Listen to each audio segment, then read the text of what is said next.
Hello guys, welcome to my channel cooking as eating Krishna চ্যানেলে তোমাদের সবাইকে স্বাগত। আজকে নিয়ে এসেছি আমি নতুনত্ব একটি রেসিপি। এই রেসিপিটি ব্রেকফাস্ট ও ইভিনিংয়ে মজাদার রেসিপি, তবে বাচ্চাদের স্কুলের টিফিনে দেওয়া যায়। বাচ্চারা এই রেসিপিটি খেতে ভীষণই ভালোবাসে। আমি এখানে 1 লিটার দুধ নিয়েছি। দুধটি ফুটিয়ে আমি ক্ষীর বানিয়ে নিয়েছি। সঙ্গে একটি বাটি নিয়েছি।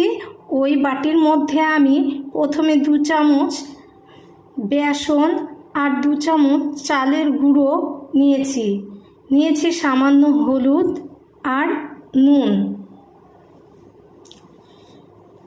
আর একটু কালো জিরে দিয়ে দিলাম। এরপরে আমি একটু চামচ দিয়ে ভালো করে নেড়ে চেড়ে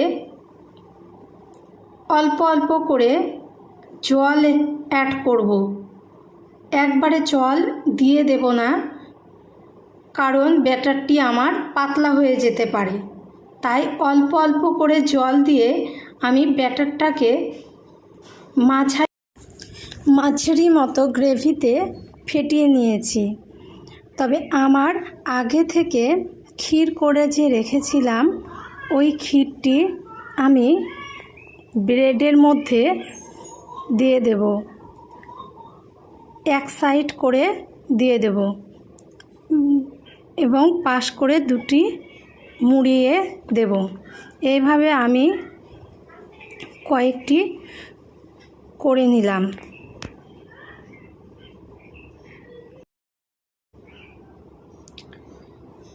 ক্ষীরগুলি ব্রেডের মধ্যে দিয়ে এইভাবে হাত দিয়ে চেপে আমি কয়েকটি এভাবে করে রাখলাম।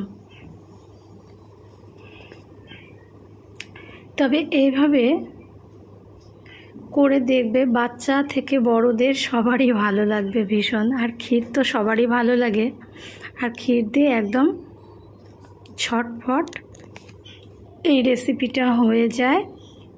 বেশি সময় লাগে না, অল্প সময়ের মধ্যে এই রেসিপিটি করা যায়, কিন্তু খেতে ভীষণই সুন্দর। একবার করে দেখো, তোমাদের অবশ্যই ভীষণ ভালো লাগবে। এবার আমি আগে থেকে ব্যাটারটি করে রেখেছিলাম, সেই ব্যাটারটির মধ্যে একটু আগে যে রুটিগুলো আমি ক্ষীর দিয়ে ভাজ করে রাখলাম, সেই ব্রেডটি আমি গ্রেভির মধ্যে দিয়ে এপাশ ওপাশ 2 পাশে দিয়ে এভাবে তেলের মধ্যে ছেড়ে দেব।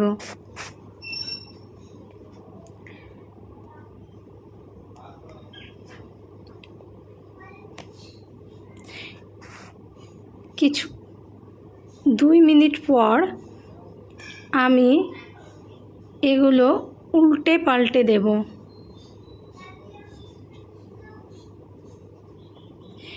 এক সাইড হতে মিনিমাম 2 মিনিট লাগে, 2 থেকে 3 মিনিট। 2-3 মিনিট পর আমি নেড়ে দেব। আর আঁচটি মিডিয়াম টু লো আঁচে রাখব। আমার 2 পারে বেশ করে ভেজে নিয়েছি। ভাজা হয়ে গেছে, তাই তুলে নিলাম। এভাবে আমি সব ব্রেডগুলি এভাবে ভেজে নেব।